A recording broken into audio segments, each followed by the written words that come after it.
ಅನುದಿನ ಅನುಕ್ಷಣ ಮನೆಯಲ್ಲೂ ಕಲಿಯೋಣ, ಕಲಿಕೆಯ ಹೊಸ ಹಾದಿಯಲಿ ಜೊತೆಗೂಡಿ ಹೆಜ್ಜೆಯ ಹಾಕೋಣ, ಸಂತಸದಿ ಕಲಿಯೋಣ ನಮ್ಮ ಹೆಮ್ಮೆಯ ಈ ಕ್ಲಾಸಿನಲ್ಲಿ.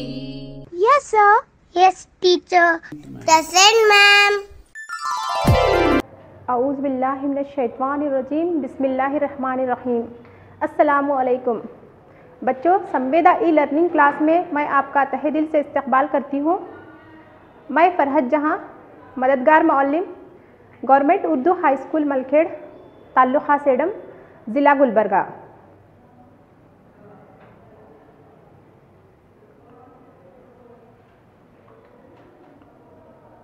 चलिए बच्चों, आज की क्लास में जमात-ए दहूम के मज़मून साइंस बाब नंबर 16 कुदरती वसाइल के पायेदार इंतज़ाम का मुताला करने जा रहे हैं।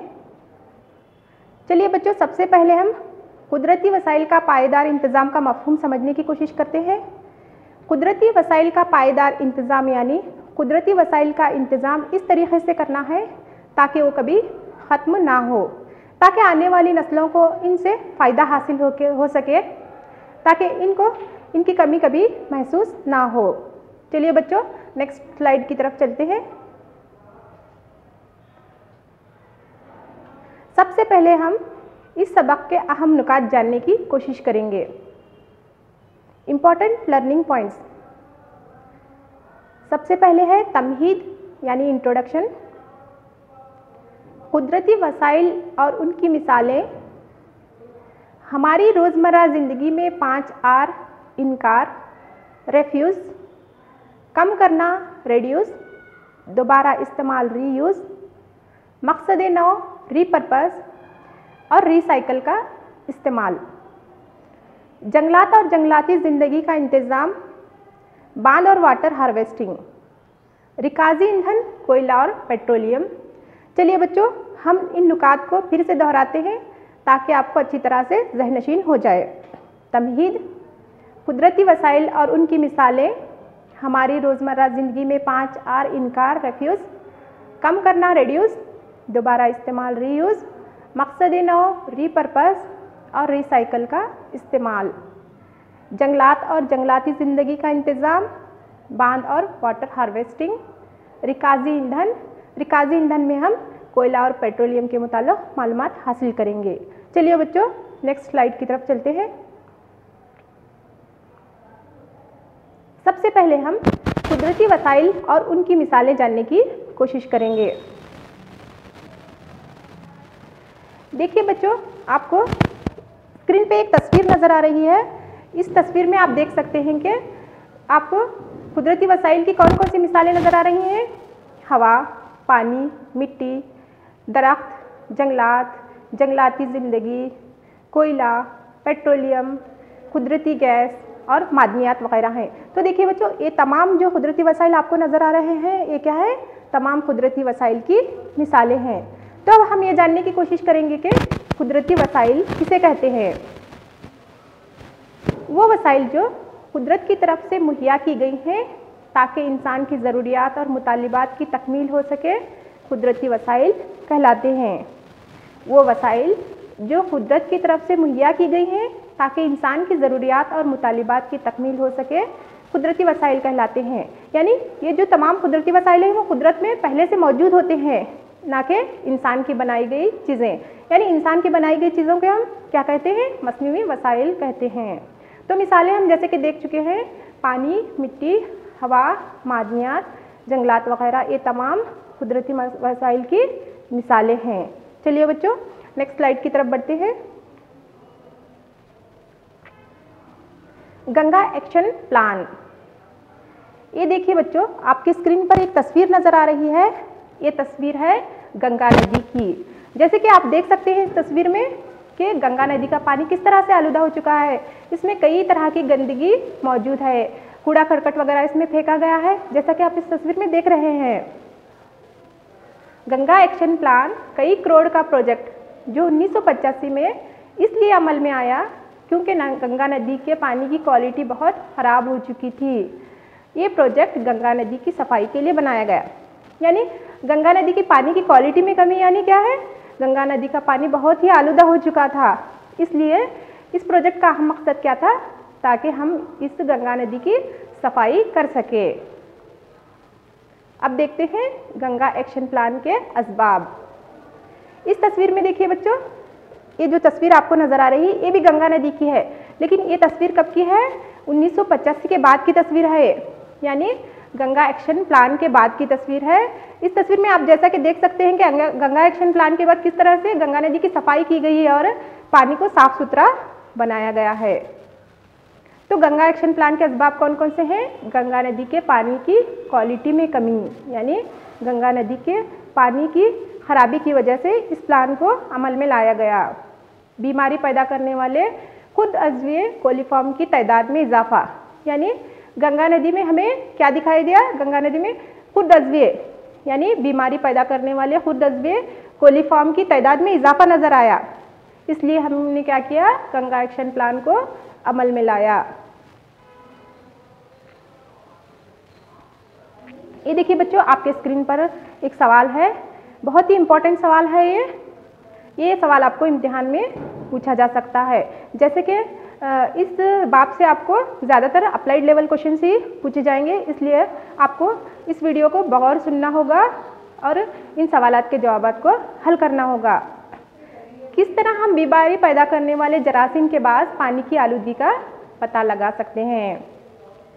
कोलीफॉर्म ऐसे जरासीमों का ग्रुप है जो इंसानी आंत में पाए जाते हैं और पानी में उनकी मौजूदगी जाहिर करती है कि बीमारी पैदा करने वाले खुद अज़्वियों ने पानी को आलूदा कर दिया है। ये देखिए बच्चों, स्क्रीन पर देखिए, ये जो तस्वीर है ये क्या है, कोलीफॉर्म बैक्टीरिया की तस्वीर है।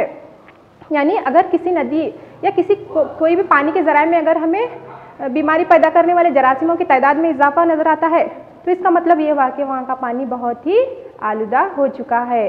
बच्चों देखिए, अगर आपको इम्तिहान में इस तरह का सवाल पूछा जाता है तो आपको जवाब इस तरह से लिखना होगा, कोलीफॉर्म ऐसे जरासीमों का ग्रुप है जो इंसानी आंत में पाए जाते हैं और पानी में इनकी मौजूदगी जाहिर करती है कि बीमारी पैदा करने वाले खुद अज़्वियों ने पानी को आलूदा कर दिया है। चलिए बच्चों, नेक्स्ट स्लाइड की तरफ चलते हैं। देखिए बच्चों, ये स्क्रीन पर आपके एक ग्राफ जो आपको नज़र आ रहा है वो क्या है, गंगोत्री से लेकर डायमंड हार्बर, गंगोत्री से लेकर डायमंड हार्बर तक के कोलीफॉर्म जरासीमों की सतह को जाहिर करने वाला एक ग्राफ है। इसमें आपको दो तरह की लाइंस नज़र आएंगी। ये देखिए, ये सुर्ख वाली लाइन है और क्या है, एक नीली वाली लाइन है। तो सुर्ख वाली लाइन क्या जाहिर करती है, 2007 में किए गए सर्वे के मुताबिक, जब 2007 में गंगा नदी का सर्वे किया गया तो हमें कोलीफॉर्म की सतह में इस तरह से जो आपको ग्राफ दिखाई दे रहा है उस तरह से इजाफा नज़र आया। फिर जब ब्लू लाइन जो आपको नज़र आ रही है वो 2011 में किए गए सर्वे के मुताबिक कोलीफॉर्म की सतह को दिखाया गया है। इस ग्राफ में आप देख सकते हैं जहाँ जहाँ पर ग्राफ की लाइंस आपको ऊंची नज़र आएंगी, जिन जिन मकामात पर आपको ग्राफ की लाइंस ऊंची नज़र आएंगी वहाँ पर क्या है, कोलीफॉर्म की तादाद में बहुत इजाफा हो चुका है। यानी इसका मतलब क्या हुआ, वहाँ पे कोलीफॉर्म की बैक्टीरिया की तादाद में इजाफा होना, यानी वहाँ का पानी बहुत ही आलूदा हो चुका है।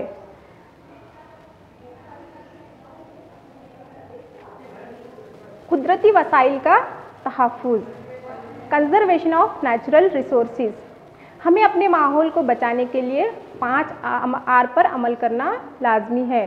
तो देखिए बच्चों, हमें अगर अपने माहौल को पाक साफ रखना है, साफ़ सुथरा रखना है, तो हमें 5 आर पर अमल करना लाजमी होगा। देखते हैं वो 5 आर कौन कौन से हैं।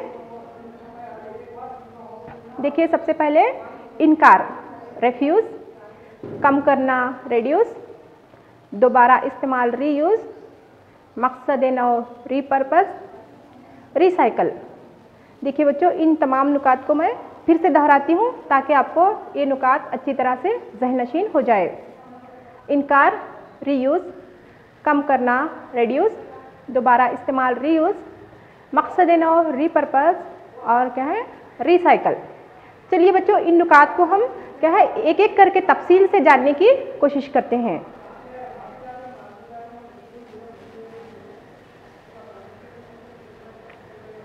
सबसे पहले है इनकार यानी रेफ्यूज़। इससे मुराद ये है कि जिन चीज़ों की आपको ज़रूरत नहीं है और लोग इसे आपको दें तो आप इनकार कर दें, जो आपके ख़ानदान और माहौल के लिए नुकसानदा हैं। इसका मतलब ये हुआ कि जिन चीज़ों से हमारे माहौल को नुकसान पहुंच रहा है, ऐसे चीज़ों के इस्तेमाल से हमें क्या करना चाहिए? इनकार कर देना चाहिए। इन प्लास्टिक बैग्स के लिए ना कर दें जिन्हें सिर्फ एक बार इस्तेमाल किया जाता है, यानी use and throw plastic bags जो हम आजकल ज़्यादा तौर पर इस्तेमाल कर रहे हैं, उन प्लास्टिक के बैगों का हमें इस्तेमाल करना छोड़ देना चाहिए। यहाँ पर आप तस्वीर में देख सकते हैं, नो मोर प्लास्टिक बैग्स, यानी हमें प्लास्टिक बैग्स के इस्तेमाल को रोक देना चाहिए। पे फॉर अ पेपर बैग, यानी हमें क्या करना चाहिए बच्चों? हमें कागज़ से बने हुए थैलियों का इस्तेमाल करना चाहिए। ब्रिंग योर ओन बैग्स, यानी अगर हमें कहीं भी बाज़ार वगैरह जाना है तो हमें क्या करना होगा? हमें खुद की एक थैली अपने साथ ले जाना चाहिए। तो चलिए बच्चों नेक्स्ट स्लाइड की तरफ चलते हैं। कम करना, रेड्यूस। इससे मुराद है कि आप कम इस्तेमाल करते हैं, यानी हमें किन चीज़ों का कम इस्तेमाल करना चाहिए? आप बिना ज़रूरत इस्तेमाल हो रहे बल्ब और पंखों को बंद करके बिजली बचा सकते हैं। देखिए बच्चों, अगर हम किसी दूसरे रूम में बैठे हुए हैं, दूसरे कमरे में, और दूसरे कमरों के पंखे बल्ब वगैरह यूं ही चलते रहते हैं, तो हमें क्या करना चाहिए? उन्हें फ़ौरन बंद कर देना चाहिए। इससे क्या होती है? बिजली ज़ाया हो जाती है। आप पानी की टोटियों के रिसाव को ठीक करके पानी बचा सकते हैं। अगर आपको कहीं भी पानी का लीकेज नज़र आता है, यानी पानी की टोटियों से रिसाव नज़र आता है, तो हमें फ़ौरन क्या कर देना चाहिए? उसे बंद कर देना चाहिए। ग़िज़ा को बर्बाद न करें, हमें ग़िज़ा को बर्बाद नहीं करना चाहिए, क्योंकि आप देख रहे हैं कि हमारे मुल्क में कितने लोग भूख की वजह से मर रहे हैं। अगर हमें ग़िज़ा दस्तयाब है तो हमें क्या करना चाहिए? उसे बर्बाद नहीं करना चाहिए। अगर कहीं भी हमें फूड स्टोरेज है तो हमें वहाँ पे ग़िज़ा को ले जाकर क्या करना चाहिए? स्टोर कर देना चाहिए। बेहतर माइलेज देने वाली मोटर गाड़ियों का इस्तेमाल, हमें क्या करना चाहिए? बेहतर माइलेज देने वाली मोटर गाड़ियों का इस्तेमाल करना चाहिए, वरना क्या होता है? ईंधन ज़ाया हो जाता है। दोबारा इस्तेमाल, रीयूज़, ये रिसाइकल के मुकाबले ज़्यादा बेहतर तरीक़ा है, क्योंकि इसमें तवानाई खर्च नहीं होती, जबकि रिसाइकल में कुछ न कुछ तवानाई खर्च होती है। तो देखिए बच्चों, दोबारा इस्तेमाल में हम रिसाइकल के मुकाबले दोबारा इस्तेमाल क्यों बेहतर है? क्योंकि ये रिसाइकल के मुकाबले ज़्यादा बेहतर तरीक़ा है, क्योंकि इसमें तवानाई खर्च नहीं होती, जबकि रिसाइकल में कुछ न कुछ तवानाई खर्च होती है। दोबारा इस्तेमाल के तरीक़े में आप सिर्फ चीज़ों को बार बार इस्तेमाल कर सकते हैं, यानी अगर आपके घरों में इस्तेमाल शुदा लिफाफे वगैरह हैं तो हम क्या कर सकते हैं? इसमें दूसरी चीज़ें वगैरह डालकर रखने के लिए हम इसे इस्तेमाल कर सकते हैं। इस्तेमाल शुदा लिफाफों को फेंकने के बजाय आप इसे पलटकर दोबारा इस्तेमाल कर सकते हैं। प्लास्टिक की बोतलें जिनमें आप मुख्तलिफ़ तरह की खाने की चीज़ें खरीदते हैं, जैसे जैम, अचार वगैरह, बावर्ची खाने में मुख्तलिफ़ चीज़ों को रखने के लिए इन बोतलों का इस्तेमाल किया जा सकता है। जैसे कि आप इस तस्वीर में देख रहे हैं, किस तरह क्या है? बोतलों को ज़ाया ना करते हुए, यानी बॉटल्स को ज़ाया ना करते हुए क्या किया जा रहा है? वहाँ पे किचन की चीज़ें वगैरह रखने के लिए वहाँ पे इस्तेमाल किया जा रहा है। मकसद नौ, रीपर्पज़, इससे मुराद ये है कि कोई चीज़ अपने असल इस्तेमाल के लायक नहीं रहे तो इसे फेंकने के बजाय किसी दूसरे मुफीद मकसद के लिए इस्तेमाल किया जा सकता है। जैसे कि आप इस तस्वीर में देख रहे हैं बच्चों, किस तरह का है? मिट्टी का प्याला टूटा हुआ है। इसे हम किस मकसद के लिए इस्तेमाल कर रहे हैं? पौधों को उगाने की गर्ज से हम क्या कर रहे हैं? इसे टूटे हुए प्याले को इस्तेमाल कर रहे हैं। इसी तरीके को हम क्या कहते हैं? मकसद नौ कहते हैं। मिसाल के तौर पर चीनी मिट्टी के प्यालों में अगर दरार पड़ जाए या किसी बर्तन का हैंडल टूट जाए तो इसे फेंकने के बजाय पौधे उगाने या पौधों को दाना देने के लिए इस्तेमाल किया जा सकता है। जैसे कि आप इस तस्वीर में देख रहे हैं बच्चों, किस तरह है? क्या है? मिट्टी का प्याला टूटा हुआ है। इस टूटे हुए प्याले को हम किस मकसद के लिए इस्तेमाल कर रहे हैं? हम इन्हें पानी देने के लिए, दाना पानी देने के लिए, परिंदों को दाना पानी देने के लिए हम इस्तेमाल कर रहे हैं। इस तस्वीर में देखिए बच्चों, इस तस्वीर में देखिए किस तरह का है? प्लास्टिक की बॉटल्स को काट कर, उन्हें तराश कर पेन वगैरह रखने के लिए इस्तेमाल किया गया है। रिसाइकल, इससे मुराद ये है कि आप प्लास्टिक, कागज़ शीशा और धाती सामान जमा करते हैं और ज़रूरत की चीज़ें बनाने के लिए इसे दोबारा इस्तेमाल करते हैं। देखिए बच्चों, तमाम चीज़ों को रिसाइकल नहीं किया जा सकता। सिर्फ किन चीज़ों को रिसाइकल किया जा सकता है यहाँ पे? प्लास्टिक, कागज़, शीशा और धाती सामान को क्या है? रिसाइकल किया जा सकता है। रिसाइकल के लिए सबसे पहले बेकार चीज़ों को दो हिस्सों में अलग किया जाता है। एक वो अशिया जिनका फिर से इस्तेमाल हो सकता है, दूसरी जिनका दोबारा इस्तेमाल नहीं हो सकता। यानी हमें रिसाइकल करने से पहले क्या है, हमें क्या करना पड़ता है? इन चीज़ों को दो हिस्सों में तकसीम करना पड़ता है। एक वो अशिया जिनका क्या है फिर से इस्तेमाल हो सकता है, दूसरी जिनका दोबारा इस्तेमाल नहीं हो सकता। ऐसी चीज़ों को अलहदा करना पड़ता है। अलहदा करने के बाद इसे रिसाइकल के लिए सनतों में भेज दिया जाता है। रिसाइकल, ये देखिए बच्चों, आपकी स्क्रीन पर एक सवाल है, बहुत ही इंपॉर्टेंट सवाल है आपकी स्क्रीन पर। दोबारा इस्तेमाल यानी रीयूज़ रिसाइकल से किस तरह बेहतर है? ये सवाल आपको इम्तिहान में पूछा जा सकता है। दोबारा इस्तेमाल में तवानाई खर्च नहीं होती, जबकि रिसाइकल में कुछ ना कुछ तवानाई खर्च होती है। सिर्फ अलग की गई बेकार चीज़ों को ही रिसाइकल किया जा सकता है। रिसाइकल से आलूदगी पैदा होती है। यानी इन तमाम असबाब की बिना पर क्या है, दोबारा इस्तेमाल रिसाइकल से बेहतर है। प्लास्टिक हमारी ज़िंदगियों पर हावी है। प्लास्टिक के इस्तेमाल के हम आदी बन चुके हैं। हम हमारी रोज़मर्रा ज़िंदगी में प्लास्टिक से बनी हुई कई चीज़ें इस्तेमाल करते हैं और इस्तेमाल के बाद उन्हें फेंक देते हैं। क्या प्लास्टिक से बनी हुई सभी अशिया को रिसाइकल किया जा सकता है? थर्मोप्लास्टिक से बनी हुई अशिया को गर्म करके पिघलाकर दूसरी शक्ल में ढाला जा सकता है, मगर थर्मोसेटिंग प्लास्टिक से बनी हुई अशिया को गर्म करने पर वो सख्त शय में तब्दील हो जाती हैं, जिसे रिसाइकल के ज़रिए दूसरी शक्ल में ढाला नहीं जा सकता। कई किस्म के प्लास्टिक को इसलिए भी रिसाइकल नहीं किया जा सकता क्योंकि उसे तैयार करने में कई ख़तरनाक कीमियाई अशिया का इस्तेमाल किया गया होता है। इस्तेमाल शुदा प्लास्टिक का सिर्फ 15% हिस्सा ही रिसाइकल किया जा सकता है। बाकी बचा हुआ प्लास्टिक ज़मीन में गाड़ दिया जाता है, जला दिया जाता है या फिर समंदरों में बहा दिया जाता है। सिर्फ 15% प्लास्टिक को ही क्यों रिसाइकल किया जा सकता है, बचा हुआ क्यों नहीं? क्योंकि प्लास्टिक को जमा करना, अलग करना और रिसाइकल करना एक बहुत ही महंगा अमल है। इससे बेहतर है कि हम प्लास्टिक को नए सिरे से तैयार करें। रिसाइकल के बाद बचा हुआ प्लास्टिक माहौल की आलूदगी का सबब बनता है, ज़मीन को बंजर बना देता है।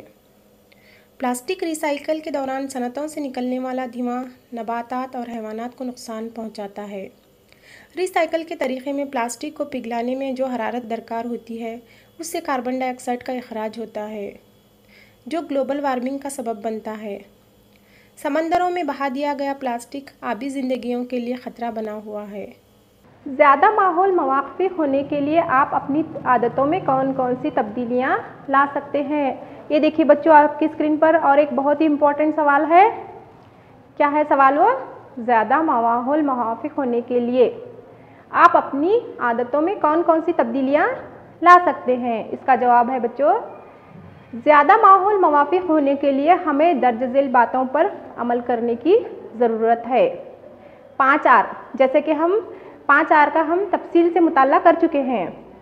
5R जैसे इनकार, कम करना, दोबारा इस्तेमाल, मकसद नौ और रिसाइकल के क़ानून पर अमल करके हम क्या कर सकते हैं? ज़्यादा माहौल मुवाफ़ी हम बन सकते हैं। यानी हम अपने माहौल को साफ़ सुथरा रख सकते हैं 5R के क़ानून पर अमल करके। दूर दराज सफ़र के लिए इनफरादी सवारियों के बजाय इज्तिमाई सवारियों का इस्तेमाल करना। अगर हमें कहीं दूर दराज के सफ़र के लिए जाना है तो हमें क्या करना चाहिए? इज्तिमाई सवारी का इस्तेमाल करना चाहिए, जैसे ट्रेन, बस वगैरह। इज्तिमाई सवारी यानी बहुत से लोग एक ही वक्त में क्या है सवार होकर दूर दराज मकामात को जा सकते हैं। इससे क्या है, ईंधन की बचत हो जाएगी। महदूद कुदरती वसाइल की हिफाजत करना। जो भी महदूद कुदरती वसाइल हैं, जैसे पेट्रोल, डीजल वगैरह, जैसा कि हम देख चुके हैं, तो इनकी क्या करना चाहिए? हमें हिफाजत करना चाहिए। तवानाई के लामहदूद वसाइल का कसरत से इस्तेमाल करना। तवानाई के लामहदूद वसाइल यानी ऐसे वसाइल जिनका हम जितना भी इस्तेमाल करें वो कभी ख़त्म नहीं होंगे, जैसे कि शमसी तवानाई वगैरह है, आबी तवानाई है। तो ऐसे तवानाइयों का क्या है, लामहदूद तवानाई के वसाइल का हमें कसरत से इस्तेमाल करना चाहिए। तवानाई के मुतबादिल माहौल दोस्त वसाइल की खोज। माहौल दोस्त वसाइल यानी जिनसे क्या है, माहौल कभी गंदा नहीं होगा, माहौल हमेशा साफ़ सुथरा रहेगा, ऐसे वसाइल की हमें खोज करना चाहिए, ढूंढ निकालना चाहिए हमें। अब नेक्स्ट स्लाइड में हम देखते हैं जंगलात और जंगलाती ज़िंदगी, फॉरेस्ट एंड वाइल्ड लाइफ। जंगलाती तहफ़्फ़ुज़ के मुताल्लिक़ा फ़रीक़, stake holders for conservation of forest, यानी हमें जंगलात के तहफ़्फ़ुज़ यानी जंगलात की हिफाजत में हमें कौन कौन लोग हिस्सा ले सकते हैं। वो लोग जो जंगल में या इसके आसपास रहते हैं, जंगल पर मुनहसिर रहते हैं। जो लोग जंगलात में रहते हैं वो क्या है, मुकम्मिल तौर पर यानी ग़िज़ा के लिए, जाए रिहाइश के लिए वो क्या है, मुकम्मिल तौर पर क्या है, जंगलात पर मुनहसिर होते हैं। सरकार का शोबा जंगलात, फॉरेस्ट डिपार्टमेंट, जो जंगल की ज़मीन का मालिक होता है और जंगल से हासिल होने वाले वसाइल को कंट्रोल करता है, यानी फॉरेस्ट डिपार्टमेंट होता है। फॉरेस्ट डिपार्टमेंट का काम क्या होता है, जंगल से हासिल होने वाले वसाइल को कंट्रोल करना, जंगलात की हिफाजत करना फॉरेस्ट डिपार्टमेंट का काम होता है। सनतकार, तेंदुपत्ती से लेकर बीड़ी बनाने वाले से लेकर कागज़ के कारखानों के मालिक तक, जो मुख्तलिफ जंगल पैदावारों का इस्तेमाल करते हैं लेकिन किसी एक इलाके के जंगलात पर इन्हसार नहीं करते, यानी जंगलाती तहफ़्फ़ुज़ के मुताल्लिक़ा फ़रीक़ में और कौन आता है, सनतकार। सनतों के लिए उन्हें खाम माल कहाँ से मुहैया होता है, जंगलात से मुहैया होता है। जंगलाती ज़िंदगी और क़ुदरती माहौल से रग़बत रखने वाले अफराद, जो क़ुदरती माहौल और इसकी क़दीमी शक्ल को महफूज रखना चाहते हैं, यानी क़ुदरती माहौल से रग़बत यानी लगाव रखने वाले अफराद। और क्या है, हम और आप भी क्या हैं, जंगलाती तहफ़्फ़ुज़ के मुताल्लिक़ा फ़रीक़ हैं। चलिए बच्चों, ज़रा इन नुकात को फिर से दोहराते हैं। वो लोग जो जंगल में या इसके आसपास रहते हैं और जंगलात पर मुनहसिर होते हैं। सरकार का शोबा जंगलात यानी फॉरेस्ट डिपार्टमेंट, जो जंगल की ज़मीन का मालिक होता है और जंगल से हासिल होने वाले वसाइल को कंट्रोल करता है। सनतकार, तेंदुपत्ते से बीड़ी बनाने वाले से लेकर कागज़ के कारखानों के मालिक तक, जो मुख्तलिफ जंगल पैदावार का इस्तेमाल करते हैं लेकिन किसी एक इलाके के जंगलात पर इन्हसार नहीं करते। जंगलाती ज़िंदगी और कुदरती माहौल से रग़बत रखने वाले अफराद, जो कुदरती माहौल और इसकी क़दीमी शक्ल को महफूज रखना चाहते हैं। और हम और आप क्या हैं, तमाम जंगलाती तहफ़्फ़ुज़ के मुताल्लिक़ा फ़रीक़ हैं। चलिए नेक्स्ट स्लाइड की तरफ चलते हैं। जंगलात के इंतज़ाम में अवाम की शमूलियत, यानी कौन कौन से अवाम क्या है, जंगलात के इंतज़ाम के में क्या है, शामिल होते हैं, हम देखते हैं।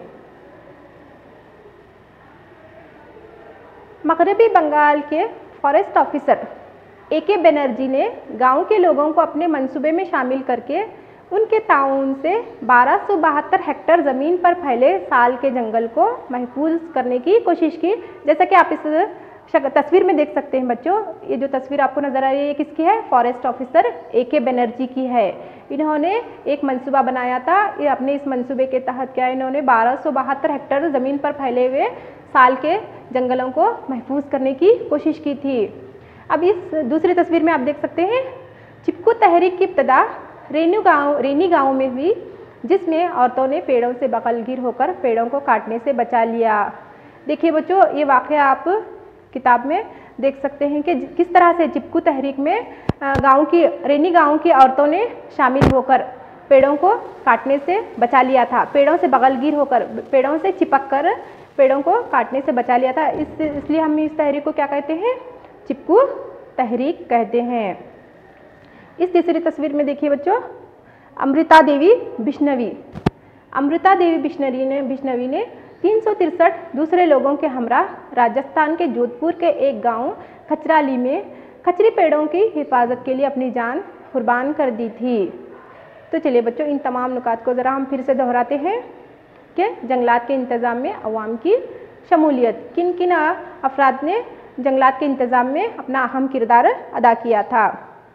मग़रबी बंगाल के फॉरेस्ट ऑफिसर AK बनर्जी ने गांव के लोगों को अपने मंसूबे में शामिल करके उनके ताउन से 1272 हेक्टेयर ज़मीन पर फैले साल के जंगल को महफूज करने की कोशिश की। चिपकू तहरीक की इब्तिदा रीनी गाँव में हुई, जिसमें औरतों ने पेड़ों से बगलगीर होकर पेड़ों को काटने से बचा लिया। अमृता देवी बिश्नोई ने 363 दूसरे लोगों के हमरा राजस्थान के जोधपुर के एक गांव खचराली में खच्चरी पेड़ों की हिफाजत के लिए अपनी जान कुर्बान कर दी थी। चलिए बच्चों, अब हम चलते हैं नेक्स्ट स्लाइड की तरफ। ये देखिए बच्चों, आपकी स्क्रीन पर क्या है, एक बहुत ही इंपॉर्टेंट सवाल है। हम लोगों को जंगलात और जंगलाती ज़िंदगी का तहफ़्फ़ुज़ क्यों करना चाहिए?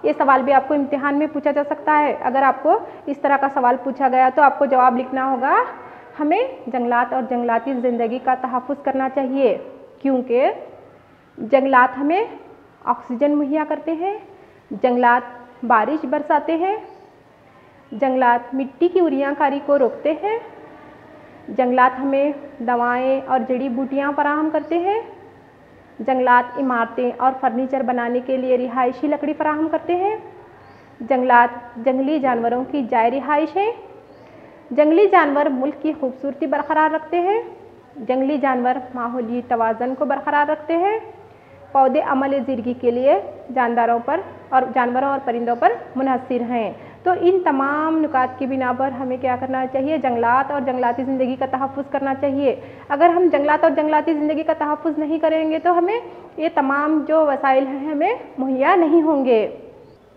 और एक सवाल है बच्चों आपकी स्क्रीन पर, जंगलात के तहफ़्फ़ुज़ के लिए कुछ मशवरे दीजिए।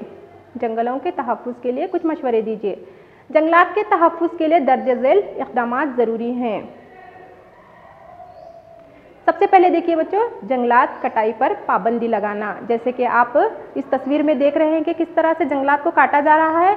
अगर जंगलात को काटा गया तो क्या हमें ऑक्सीजन फराहम होगी? क्या जंगलात नहीं होंगे तो क्या बारिश हमें मुहैया होगी? जंगलकारी को फ़रोग़ देना, यानी हमें क्या करना चाहिए, पेड़ पौधों को उगाना चाहिए। जैसे कि आप इस तस्वीर में देख रहे हैं किस तरह से पौधों को उगाया जा रहा है। जंगलात को नेशनल पार्क और सेंचुरी में तब्दील करके उनकी हिफाजत करना, जंगलात के इंतज़ाम को यकीनन कारगर बनाना, जंगली जानवरों की हिफाजत करना और इन्हें मादूम होने से बचाना, सड़कें, मकानात, बांध और होटल बनाने के लिए जंगल कटाई की इजाज़त न देना। इन तमाम के क्या है से हम क्या कर सकते हैं, जंगलों की तहफ़्फ़ुज़ कर सकते हैं। चलिए बच्चों, इन नुकात होमवर्क यानी आपको घर पर काम है। देखिए बच्चों, घर पर काम के लिए मैं आपको चंद सवालात दे रही हूँ। जैसे कि आपने वीडियो देखा तो आपको चाहिए कि इन तमाम सवालात के जवाबात आपको के लिए आपको क्या करना होगा, इस सबक का बगौर मुताला करना होगा। क्योंकि मैंने जैसे आपको पहले ही बताया कि इस सबक से आपको ज़्यादातर अप्लाइड लेवल सवालात ही पूछे जाएंगे, इसलिए आपको क्या करना होगा, इस वीडियो को बगौर देखना होगा।